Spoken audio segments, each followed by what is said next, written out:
ஆஹா! ஆஹா! தாத்தா, ஓ எப்போ நீங்கள் பல்லு கட்டு போகிறீங்களோ தெரில தாத்தா. நீங்கள் பல் இல்லாமல் இருக்கிறத கூட நல்லா தான் இருக்குது தாத்தா. என்ன சொன்னீங்க? ஆ ஆ ஆஹான்றீங்களே, என்னத்தை பார்த்து அப்படி சொல்கிறீங்க தாத்தா? இல்லை, ஓகே, அதுக்கு முன்ன வணக்கம். வணக்கம். இந்த ஆ ஆ இ ஈ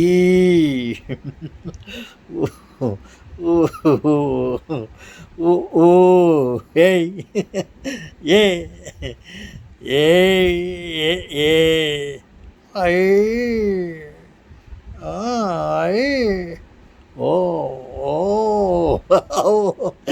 அம்மக்கு அப்படின்னு இந்த எழுத்தை கண்டுபிடித்தார்கள். என்ன தாத்தா நீங்கள் இப்படி கரெக்டாக சொல்கிறீங்க? சவுண்டு போட்டு நீங்கள் இருந்து அக்கு வரையும் வந்துட்டீங்களே. ஆம் சொல்லுங்களே. இந்த ஆ ஆ என் நோனோ இது வந்து எழுத்து. ஒன்று ஒன்றாம் ஒன்றாம் ரெண்டு உன்மேல் ஆசை உண்டு. ஒன்றும் ஒன்றும் ரெண்டு உன்மேல் ஆசை உண்டு. ரெண்டும் மூணும் அஞ்சு என்னை நீயும் கொஞ்சி இப்படின்னு நம்பர் எழுத்துங்களை வச்சுக்கின்னு சில பாட்டுங்களாம் பாடினாங்க. அதுக்கு முன்ன அந்த நம்பரையும் எழுத்தையும் எப்படி கண்டுபிடித்திருப்பார்கள் அப்படின்னு நான் யோசிக்கிறேன். அதை யார் கற்றுக் கொடுத்துருப்பாங்க? இந்த ரெண்டும் வந்து ரெண்டு கண்ணுகள் மாதிரி. எழுத்துங்களெல்லாம் ஒரு கண்ணு மாதிரி, எண்கள் எல்லாம் மற்றொரு கண்ணை மாதிரி. எண்ணும் எழுத்தும் கண் என தகும் அப்படின்ட்டு அவர் சொல்கிறாரு. எண்ணும் எழுத்தும் கண் என தகும் என்று.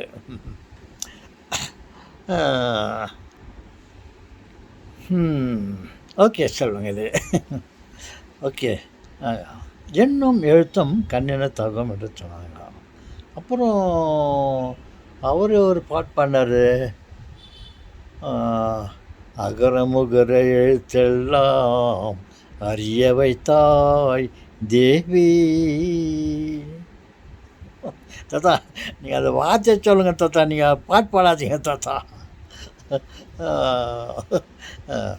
என் ராகம் வித்தியாசப்படுது தாத்தா. இல்லை, இது ஒரு புது ராகமாக இருக்கும். அப்புறம் யார் இந்த ராகத்தை கண்டுபிடிச்சான்னு கூட யாருன்னா கேட்குவாங்க. அப்போ ஒரு தாத்தா ஒருத்தர் இருந்தார். அவர் இந்த ராகத்தில் அகரமுகரையெல்லாம் அறிய வைத்தோம் தேவி நீ இழுத்தார். அதுவே இப்போ நல்லா இருக்குது.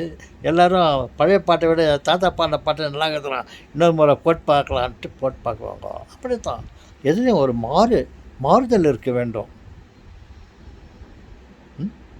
ஓகே, சரி தாத்தா, நீங்கள் சொன்னீங்களே இந்த எண்ணம் எழுத்தம்,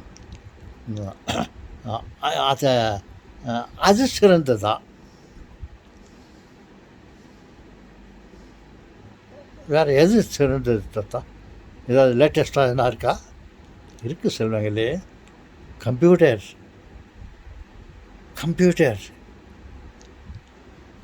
ஆ ஆ இ ஈ 1 2 3 4 ஏபிசிடி உங்கள் அப்பன் தாடி, ஏபிசிடி உங்கள் அப்பன் தாடின்னு தமாசா சொல்லுவாங்க இல்லையா? இந்த மாதிரி இந்த எழுத்துங்களெல்லாம் சிறந்ததா? நீங்கள் இப்போ எதோ சொன்னீங்க கம்ப்யூட்டருன்னு தாத்தா, அது சிறந்ததா தாத்தா? நம்ம எதுவுமே மேல் இது தான் சிறந்தது, அது தான் சிறந்தது என்று சொல்வதற்கே நமக்கு இப்போது அதுக்கு ஒரு புது அறிவு வேண்டும், 7வது அறிவு. அதாக அப்போ நான் சொல்கிறேன், இதுதான் சிறந்தது, அதுதான் சிறந்தது. இப்போதைக்கு இரண்டுமே சிறந்தது. 1 2 ஐயம் எழுத்தையும் எண்ணையும் அவன் கண்டுபிடித்தான். இவன் வந்து கம்ப்யூட்டரை கண்டுபிடித்தான். ஆனால் அப்படி இப்படின்னு பார்த்தாக்கா இந்த கம்ப்யூட்டரை விட அந்த 1 2 3 ஏபிசிடி அதை கண்டுபிடிச்சவங்க தான் சிறந்தவர்கள் என்று என்னால் சொல்லலாமான்னு ஒரு ஐடியா வருது. தைரியமாக சொல்லுவேன் நான். அது இல்லாமல் கம்ப்யூட்டர் கண்டுபிடிச்சிருக்க முடியாது. கம்ப்யூட்டரில் இருக்கிறதெல்லாம் இந்த எண்ணும் எழுத்தும் தான் அதில் இன்க்ளூட் பண்ணிக்கிறாரு. அதை ஆதாரமாக வச்சு தான் அந்த கம்ப்யூட்டர் கண்டுபிடிச்சிருக்காரு. இந்த கம்ப்யூட்டரில் தான் யூபோவா ரோபோ ரோபோ ஏய் ஏய் எங்கள் அப்பா வந்து எங்கள் அம்மாவை ஏய் அப்படின்னு அழகாக கூப்பிடுவாரு. ஏய் இங்கே வாங்க. அந்த அந்த ஏஐ எல்லாம் இப்போது எங்கள் அப்பா எங்கள் அம்மாவை வந்து ஏய் இல்லைக்கா எங்கள் அம்மா கூட எங்கள் அப்பாவை என்ன பண்ணுறது எல்லாம் இப்போ வந்துச்சு. அப்பா ஏய் அன்ட்டு ஆசை செல்லமாக கூப்பிடுவாங்க. இப்போ அந்த ஏஐயெல்லாம் இம்பார்ட்டண்ட் ஆகிப்போச்சு. ஹியூமன் பிரெயின் தான் இருக்குதுன்னு பார்த்தாக்கா ஆர்டிஃபிஷியல் பிரெயின் வந்துடுச்சு. ஏன்னாக்கா ஏ ஃபார் ஆர்டிஃபிஷியல், ஐனாக்கா இன்டெலிஜென்ஸ். அது ஹியூமன் பிரெயின் வந்து நம்மளுக்கு தாத்தா கொடுத்தது, அப்பா கொடுத்தது. அது அப்படி இருக்கும்போது நம்ம எதுவுமே இதுதான் முதன்மையானது, அதுதான் முதன்மையானது சொல்கிறதுக்கு இல்லை. ஆனால் நான் என்ன சொல்கிறேன்னா, இந்த 1 2 எண்ணும் எழுத்தும் 1 2 ஆனா ஆவணா ஏபிசிடி இவைகளை கண்டுபிடித்தவன் தான்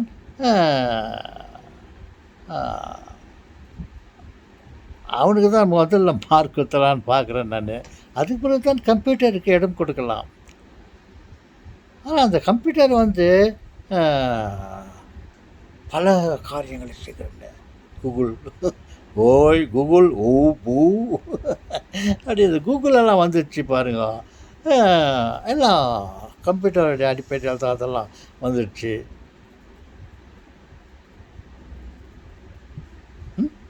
ஓகே தேங்க்ஸ் செல்வங்களே. நம்ம இப்பொழுதெல்லாம் இது தான் சிறந்தது, அது தான் சிறந்தது இல்லை.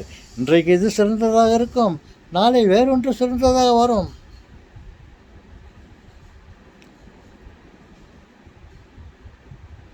சொல்லுவாங்களே, முதலே எதை படித்தாங்க, அப்புறம் இன்ஜினியரிங் பியூசி முடிச்சிட்டோடனே எந்த லைனில் போகலாம், மெடிக்கலில் போகலாமா, இன்ஜினியரிங்கில் போகலாமா, சிவில் இன்ஜினியரிங்கில் போகலாமா, கம்ப்யூட்டரில் போகலாமா, இப்படியெல்லாம் அவங்கவுங்க அந்த ஒரு டிகிரி ஒரு இது டாப்பிக்கில் போய் எடுத்து போட்டாங்க. இப்போ வந்து இப்போ இல்லை, நேற்று வந்து இது இன்ஜினியரிங் டெக்னாலஜிக்கு போகலாமான்னு பார்த்தாங்க. இது படித்து முடிக்கிறதுக்குள்ளே என்னன்னு காத்து நிற்குது. அது இந்த ஏஐ அட்வான்ஸாக வர்றதுக்குள்ளே இன்னொரு டெக்னாலஜி வர்றதுக்கு காத்துன்னு இருக்குது.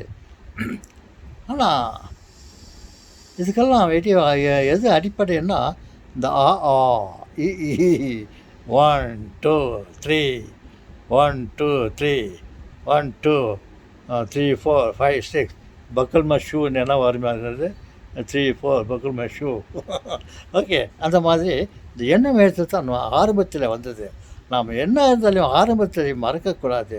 இந்த ஆரம்பத்தை அடிப்படையாக வைத்துக்கொண்டு தான் அத்தனையும் வந்து கொண்டு இருக்கிறது. சொல்லுங்கள், நான் உங்களோடு பேசிக்கொண்டு இருக்கிறேன். வார்த்தைகள்,